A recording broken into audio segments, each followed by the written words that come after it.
Have you not been recording, Snuggie? No, I just started. Are you telling me that my entire British accent / Australian accent bit was not on record? Well, it might have been for you. I mean, But I not for know. me. I was recording. I've been recording for 48 seconds. How long you been recording, Snuggie? I don't know. 24 seconds. Stop yawning. We got a show to make. I'm sorry. I got like 4 hours of sleep last night. Oh. Well, now I feel bad. It's cool.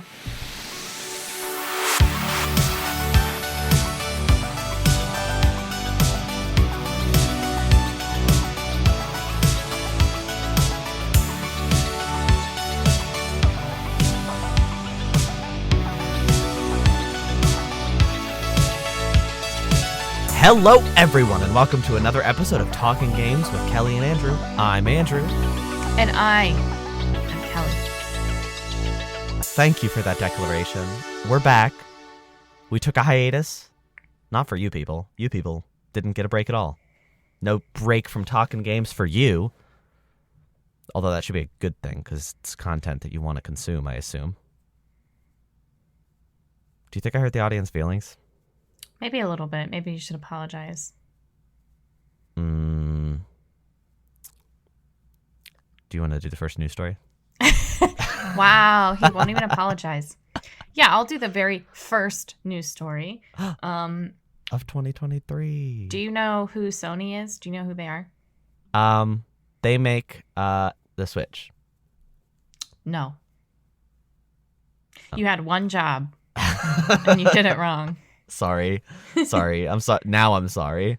Sony has proclaimed that the PS5 has cleared 30 million sales after its biggest month yet. That's 30 million units of PlayStation 5.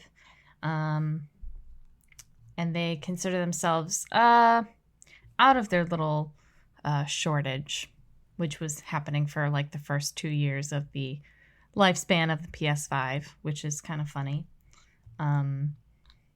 Yeah, this happened in December. Not super surprising considering it's a holiday month, so probably a lot of people are buying new consoles for gifts and with bonus money, because sometimes people get holiday bonuses. So yeah, this number of units has been steadily going up every quarter. So That's a lot of PlayStation 5s. that's a lot of PlayStation 5s. I just want to know why we're still getting PS4 or PS5 cross-gen games now that there's been 30 million PS5s sold. Well, maybe that'll change next year. Maybe. I hope so. I mean, let me think. Currently, like, a lot of the big upcoming games, which I'm not going to go into because, for the audience, that was last week's episode, but so many of them are cross-gen. It's just frustrating. And I think about, like, Like a Dragon 8 is coming out next year, early next year, and that's cross-gen. I'm like, that's 2024. That's crazy. That reminds me of, like, when Persona 5 came out on PS3 in 2017. Yeah. And I was like, what's that doing there? Yeah. So. To be fair, though, that I don't think that that's a game that is, like, particularly constrained by being on an old console because it's so, like, stylized. Yeah. But I think it's mostly just frustrating because, like, we've gotten into it before. There's just so much potential that's not being reached. But yeah. Speaking of unreached potential, according to a well-known video game YouTube channel, Digital Foundry, they do a ton of work on, like, the technical side of the video game industry. They have information from insiders that says that Switch Pro was real, but it was canceled due to parts shortages, and instead Nintendo decided to shift those resources towards working on the next console they have in the pipe. This is not. It's good to hear this officially. This surprises me not at all. I heard this and I was like, well, yeah, probably. Yeah, it was probably just sort of a sunk cost to even attempt to work on a upgraded console when they could just work on the next one instead and be confident in the reality that maybe there won't be part shortages and all sorts of shenanigans as they work on the Nintendo Switch 2, I hope. Switcher. The Nintendo Switcher. I know, thanks. The Nintendo Switchy. That one I like. That one's better. A little bit cuter, I think. I hope that the Switch successor comes out March of 24. That would make sense because that'd be 7 years, you know? That's very typical. But, you know, it's Nintendo. They're not typical usually. Yeah, who knows? They might be looking at it like, well, we're still selling them. Why would we stop making them? Why would we move on to the next one if we're still selling them? And I'm like, because I want it. Yeah. They should consider my feelings. They should be consulting with you directly. Yeah, talking games with Kellie and Andrew and Doug Bowser. I wish Doug Bowser were here. I'll invite him next week. He can see my Snuggie. Nobody can see yours. Well, I guess Doug would be able to because he'd be on the show. Exactly. We already mentioned the Snuggie this episode. Yeah, I'm wearing a Snuggie, just so everybody knows. I guess we didn't. There was a cold open that happened, and I talked about your Snuggie, but I called you a Snuggie, and I didn't mention that you were wearing one. So maybe people thought that was like some British or Australian slang I was throwing at you. Maybe. Sorry, everybody. Sorry, folks. We hope that you will continue collaborating with us in a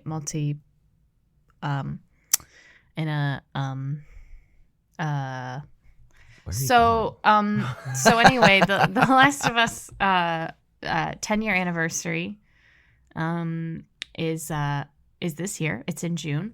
And Naughty Dog had a little update on the multiplayer game that's supposed to be coming out. And the update was that we will get a new update later this year. What an update. What an update. So we get an update for an update. This is not that surprising. I guess I thought we would know more by now, but I mean, it is what it is. I think they would do well to sort of capitalize off of the show, which is happening this upcoming Sunday. But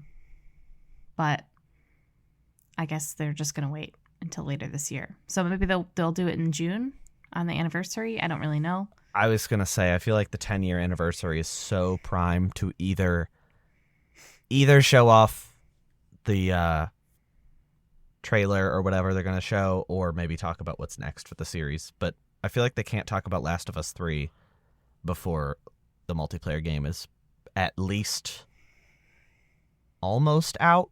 Like, I feel like they could cross-promote, but I have a tendency to believe that the multiplayer game has to be out before they even talk about Part 3. Is there going to be a Last of Us 3? Yeah.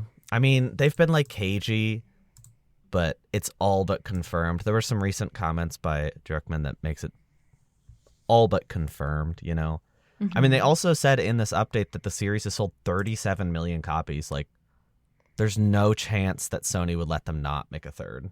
Because I think Sony has enough of a chokehold on Naughty Dog that they get to be like, you have to do it. Mm-hmm. So I'm very curious, though. Do we know when the series ends? I would assume it's going to be 10 episodes, so probably... I think it's 9. So probably like March. Okay, because I was thinking maybe they would like... That's very non-traditional, but maybe they'd include it in like the lead up to the series finale, or season finale. You know, is that normal? Mm-hmm. No, I don't think TV does that a lot, do they? It's hard to say because there aren't really a lot of shows that are video game adaptations. So usually they build the hype before the show, or in this case, I would assume they could try and build it after. Like just sort of to continue on the momentum. But I honestly think it would be better to do that like in the middle of the season, because then it's like you get people wanting to watch more and you also are giving them something to like sort of sustain themselves after the show is over. Yeah. But I don't know. You're right. March 12th is when episode 9 premieres. So You'll know better than I do. Does HBO drop episodes like immediately after they happen? Like the second They that they're done drop on them at the HBO? same time. Yeah. So 9 Oh, p.m. Eastern Standard, they'll drop the episode. okay. So I can watch it on my app while it's premiering on TV. Mm-hmm. Okay. Well then, yeah, we probably will be talking about it next week. Because I was thinking if it comes out at like 11 p.m. or whatever, if it's like an hour after this show ends, I wouldn't be able to watch that They before we record on Mondays. Yeah, they used to do it where it was after, but once they got HBO Max, that's when they started premiering them at the same time. Like they Okay. would do that with House of the Dragon. So Yeah, because I don't have TV, obviously. yeah, But same. I'd love to give my impressions of the series finale. That's next week. You mean the series premiere What'd I say? finale? Oh, sorry. Like, Yeah, I wow, actually that's got a really I got the whole short series. season. I got the whole. They sent me a Blu-ray of the whole show. Yeah, I'm excited to see. I'm excited. Every time Donatello? I see a little preview or trailer for it, I kind of like stop and watch it. Some eagle-eared listeners are going to hear the fact that I quietly said Donatello while you were talking. Yeah, he's my favorite Ninja Turtle. Are you sure it's not Michelangelo? I actually liked the one with the purple. Don't question my. I don't know which ones are which. Let me look it up. I can't even remember the fourth one. Leonardo, Donatello, Michelangelo, and the fourth one, Kelly. Purple teenage. Oh, that is Donatello's. He's the purple one. Okay, who's the fourth one? Leonardo, Donatello, Michelangelo, and Raphael. Raphael.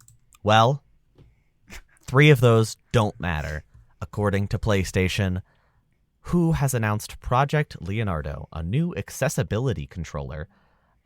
This is similar in a sense to the Xbox accessible controller. It looks a lot different.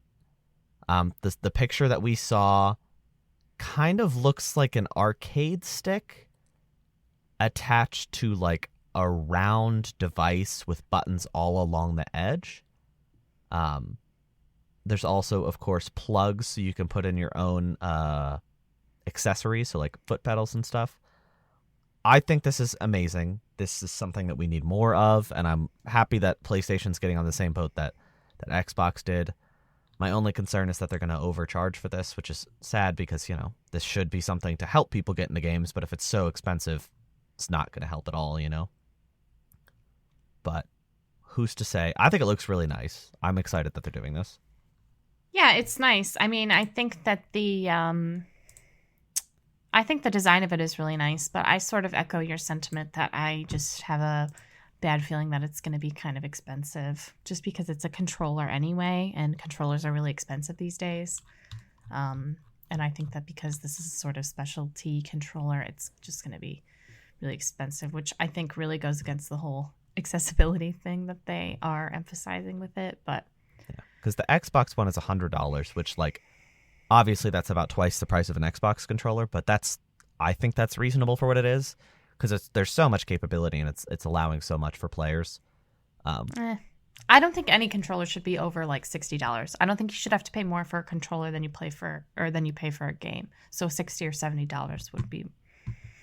Yeah, I think the Xbox One makes more sense to me, but at the same time, the one on Xbox is basically a series of plugs that you can attach to like whatever you see fit, whereas this looks like it comes with buttons. Like you could theoretically play any game just with this. You don't have to plug anything into it.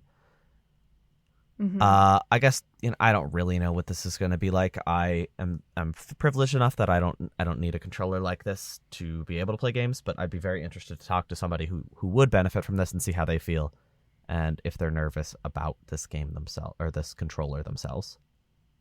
Yeah, I agree. Well,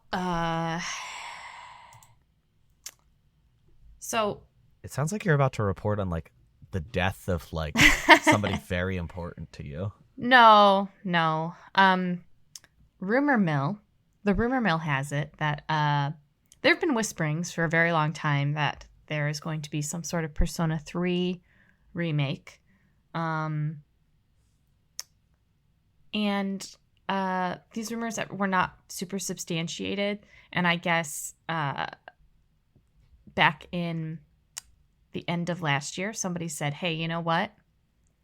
Persona 3 Portable is going to re-release on new platforms, and they're going to remake Persona 3." And the first one came true, so people are saying the second one is going to come true.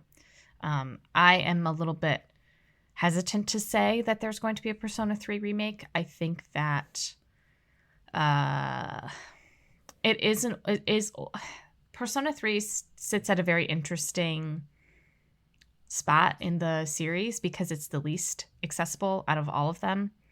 You either have to play it on PlayStation 2, or luckily you'll get to play it on Game Pass or Switch, but you'll only be able to play Persona 3 Portable, which is not, I would not consider that the full game, because you're not even, I mean, it's very limited versus actual Persona 3. I do think it would maybe be a good idea to remake Persona 3. I think they would probably make a lot of money because people want to play this game.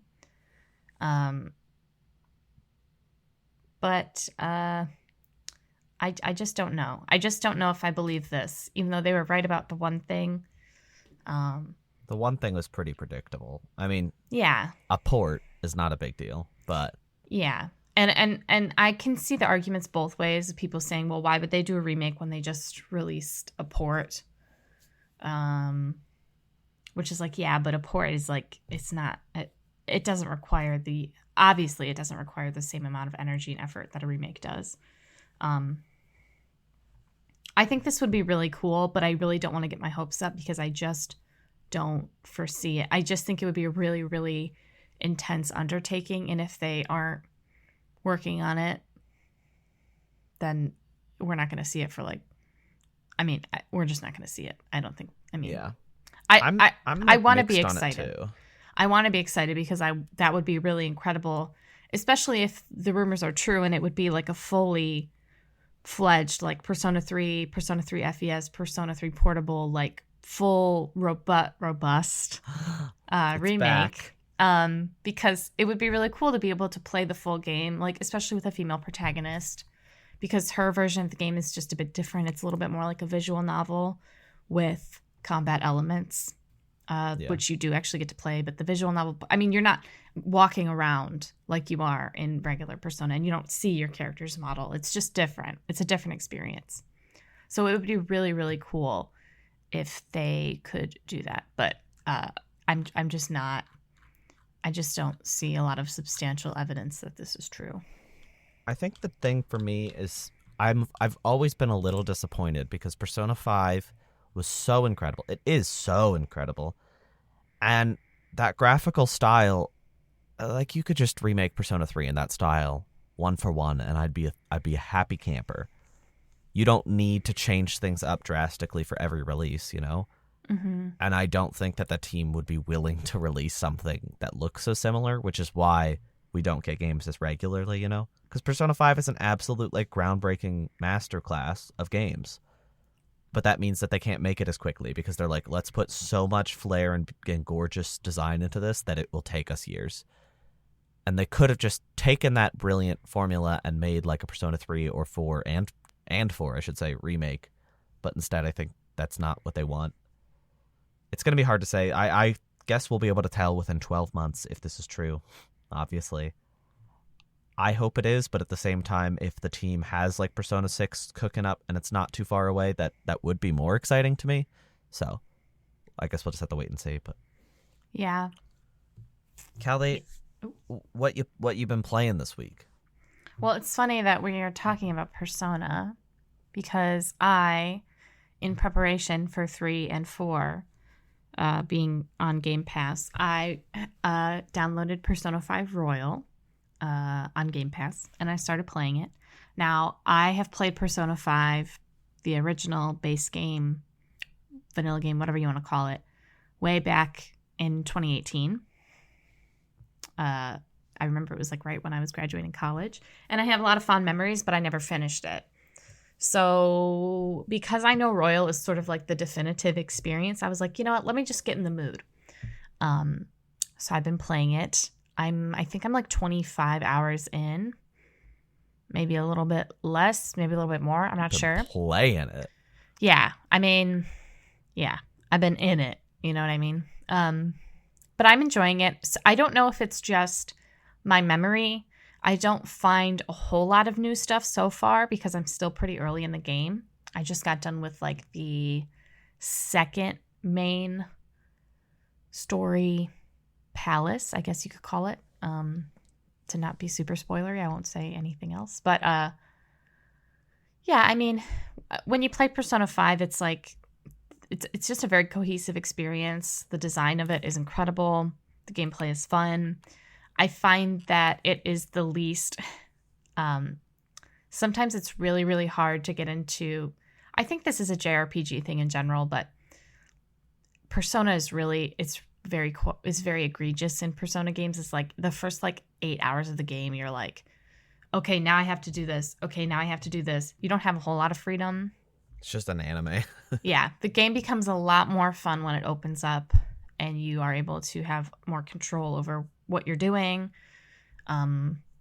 what you choose. I guess what you're doing, what I said. So like, I don't know. I always, and this is how I play Persona 3. Like I would always just do everything in one night, like combat wise, and then just take the rest of the time and just like hang out and do my social stuff. And I've been having a really good time.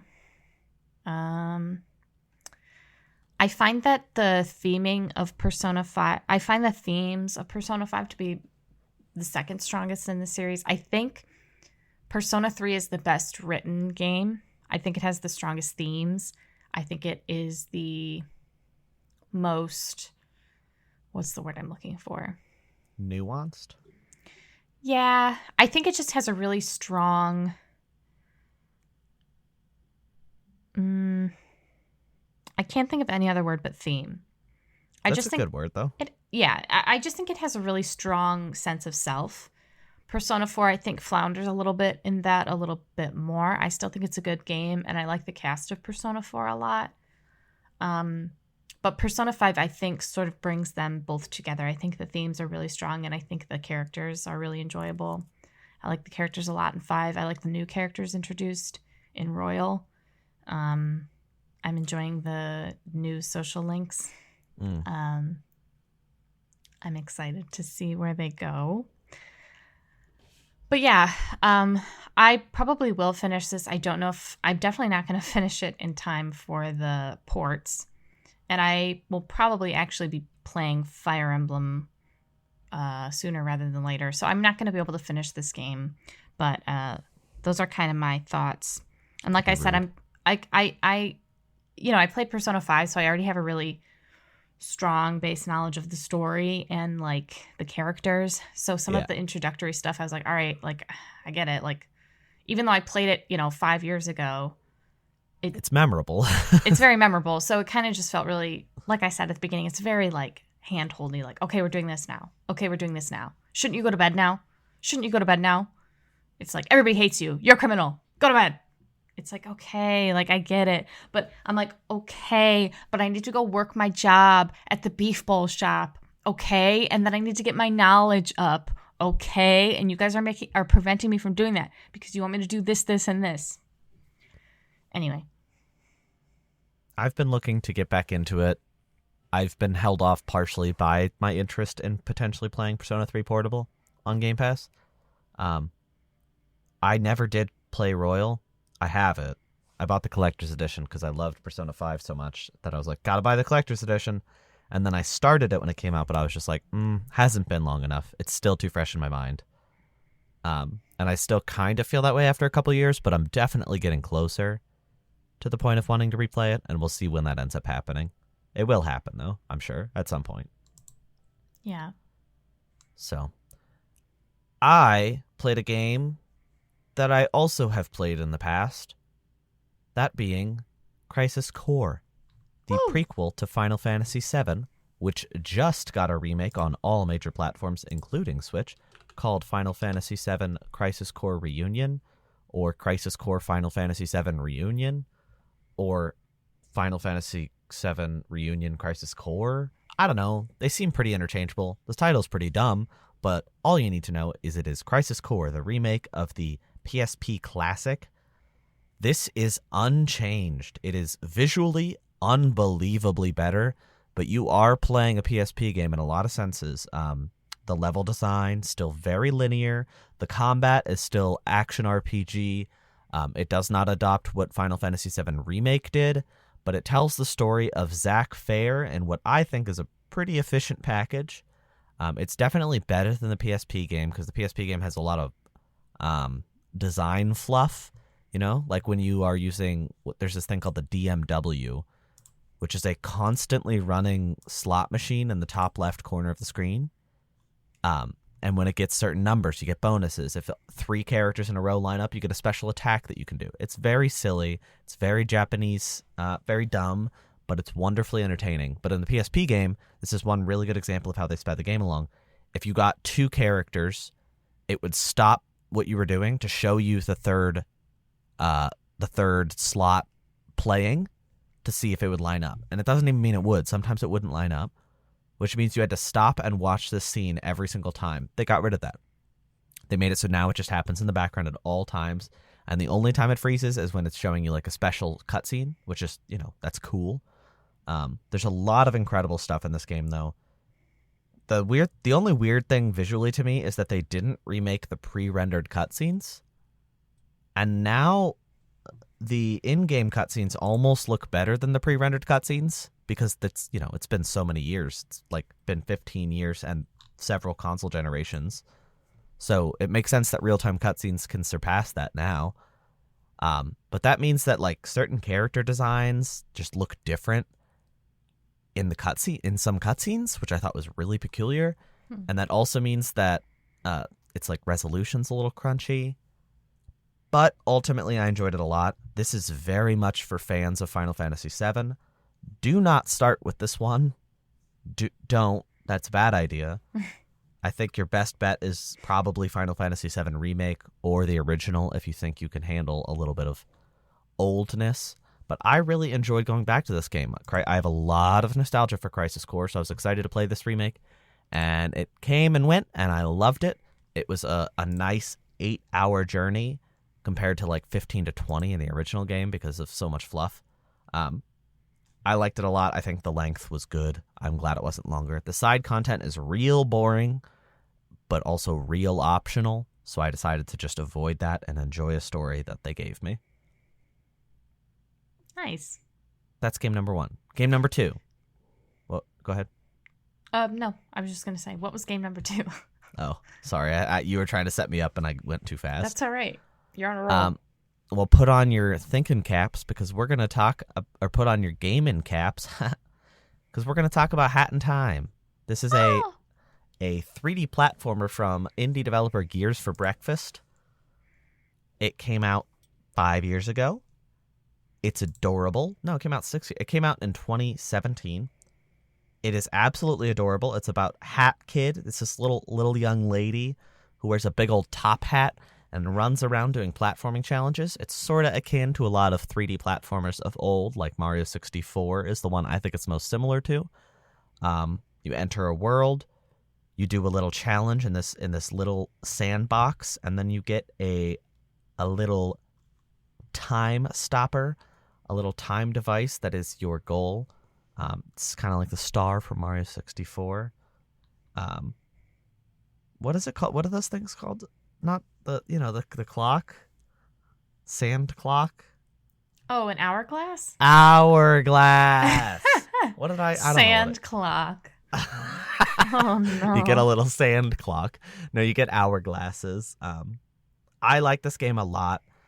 It's not quite as polished as like a Mario game, but that's what, it's an independent developer. That's what you'd expect. But there's so much heart behind everything they did. I thought there was a lot of style, a lot of love and care put into this game. And the expressive movement mechanics are really nice. There's a lot of options. You have a double jump, you have a dash, you have a sprint. All these options allow you to do some really creative platforming and sort of skirt around what the developers are putting in front of you. See if you can approach different things and come up with creative solutions, which is my favorite way to play games like this. I finished the game in about 6 hours, did about 70% of what the game had to offer, decided I was happy, and left it behind. I saw the credits, It's one of those games. I saw the credits, and I was like, okay, I'm done. But there's so much heart in this game, and I'm really excited to see what Gears for Breakfast does next, whether that be Hat in Time 2 or something different. It also made me very hungry for a new Mario game, so I really hope a 3D Mario game is somewhere on the horizon. Maybe it'll come out with that 3D or the Switch 2 that comes out in March of 24, like I said. Yeah. Because I know that, and I'm not making that up at all. Right. Last game I played of the week, I didn't quite finish yet, so you'll probably hear a little bit more about this later. Star Wars Jedi Fallen Order came to PlayStation Plus, so I finally hopped on the train, decided to give this game a try. I don't like Star Wars very much anymore. I used to love it as a kid. I kind of liked it into my adulthood. After Star Wars 8, which I love Star Wars 8, but after that one, everything else let me down, and I just felt completely burnt out. And then after Star Wars 9, I decided, nope, done. Not interested in the series. But I think Jedi Survivor looks really interesting, and this game came to PlayStation Plus, so I was like, you know what? There's nothing really keeping me from playing this game except my own feelings. And I figured it might be like a Marvel situation where I played Spider-Man on PS4, and I was like, oh, I don't like comic book movies one bit, but as video games, yeah, this is a great power fantasy. It's a wonderful product, and it's the best way to tell these stories, aside from, the original source material. I feel very similarly to this, actually. I think that video games are a really good means of telling Star Wars stories. This is so much better than like the Battlefield or Battlefront 2 campaign mode that I played. This is just more exciting, more polished. The combat is really nice. The combat is the highlight of the game. It's not as complicated as Dark Souls, because I've heard this game compared to Dark Souls a lot. I think the biggest comparison to that game that I would make is actually in the level design. I think that it being a Star Wars game kind of holds it back in that sense, because I wish this was just a complicated linear game where the world kept growing and you were just exploring one really big web on one planet. But because it's a Star Wars game, you have to leave and go to other planets because, it's part of the brand. And I think that kind of hurts it because, one, that means you can't keep exploring. You have to stop and take breaks and stuff. And two, there's a lot of backtracking that's very frustrating. Like on the one planet, I did this major mission, and then at the end it was like, okay, get back to your ship. And it took forever just to figure out how to get out because I had to take a slightly different route out of the dungeon I was in to get back to my ship. And it was not satisfying at all, and it ended up taking like half an hour. And I'm like, the quest took me an hour. I should have just teleported back to my ship and gone to the next thing. I didn't want to spend 30 minutes just trying to get back, Yeah. But thankfully that's only happened once, egregiously. I think I'm about halfway through the game, but it's hard to tell. It's a lot longer than I realized. Because I knew there were like 5 major planets, and I've finished the 3rd one, and I was like, this game's zipping right by. And then it was like, okay, go back to the 2nd planet. And I was like, what? And then it was like an hour mission on the 2nd planet. I'm like, oh, I have to like go back and redo things on these planets. But nothing wrong with a long game if it's warranted. We'll see if this game keeps me hooked enough to finish it. It made me definitely more interested in Jedi Survivor, but we'll see if I get to that game. I probably won't get to that game on release day because like February and March are insane for video games. But I probably will try to get to it at some point. Yeah. So that's all I played. Well, I played a bunch of Fortnite. Fortnite. Please don't judge me. Fork. Knife. That's what I call it. Did you, who do you play as? So I used to be default, but then I finally got enough V-Bucks through organic play that I bought a battle pass. Because I've never given them money, and I won't. Because even though the developers are talented, out of principle, I'm like, I can't give money. Fortnite Battle Pass. Yeah, I got one. What'd you get? So I got the default lady, whose name is Celine. Okay. I like her a lot. She's really cool and pretty and anime. Okay. And then I got the Doomslayer. Oh. And I don't like any of the other skins that they're selling in the Battle Pass, so I just haven't gotten them. You don't like Thanos? Well, that's not in the Battle Pass, Kelly. Oh, Fortnite Battle Pass. Are you Sorry. just mumbling like words that you've heard? Yes. I'm Okay. like a baby. I'm just like learning language, so I have to repeat things to learn it. Well, that sounds like a Fortnite player to me. Fortnite Battle A Pass. baby, even though I'm a baby. Baby But Fortnite baby. soon we'll have Gerard of Rivia in the game. Gerard. Jerry of Jerry Rivia. Rivia. I'll probably Jerry! It's like Seinfeld, but it's The Witcher. Seinfeld, but The Witcher. Can you give me like 5 second, like a quick elevator pitch of what that's like? Yeah, it's like the same style sitcom of Seinfeld, but all the characters are from The Witcher instead. But there's still a laugh track. Well, I thought you were gonna do like a voice. Do you think I'm funny? Do you think I'm funny enough to do that on the spot? No. Well, No. what are the characters? What's the deal? What's the deal with this griffin over here? with chimeras? What's the deal with the cows that you can keep killing and they keep respawning every time I go in the store? What's the and deal then with that Yennefer? What's And her the gooseberries and her what's- lilacs. What's the deal with the bathtub? Why they take pictures of me in the bathtub while my my toesies are in the air? What's the deal? This is not a Jerry Seinfeld voice. It's kind of started off as a Jerry Seinfeld voice, and then it escalated into something very different. What's the deal? Why am I taking a bath in a big circle, in a tub? What's the deal with I'm With not the sure. magic. I'm not sure that this stand-up set would go over very well. I'm not. what's gonna the lie. deal with Henry Cavill? What's the deal? What's the deal? Superman? More like Okay, Thanks, for listening, everybody. everybody. I like that we both knew that was the end. It had to be. It has to be the end. We'll be back next week. Thank you, everybody, for enjoying those holiday episodes. We're back to normal content now. I'm excited for another year of talking games. This is our first recording of the year. We took a few weeks off, so we're kind of shaking not rust, like we're not rusty, but it was exciting to be back in it, you know? Yeah. So, and next week we'll have not a video game to talk about. Have we decided how we're reviewing Last of Us? Are we doing a premiere review and then we'll wait till the end to review the rest of the series? I think we can do episode by episode. Okay. Just a little Last of Us Talk. talk. Yeah. I think I'll probably be a week behind after the premiere because I don't like staying up late to watch things. But we'll see how much. If I love that series premiere, I might stay up every Sunday night for the next 9 weeks. Yeah. Either way, we're here for you. We love you. If you're having a tough day, I hope it gets better. Feel free to ask Talking Games to shout you out if you feel like we would help you. That seems like I'm selling a service that is established, but it's not established. Yeah. Sorry, everybody. I mean, thank you, everybody. Thanks, everybody. Bye.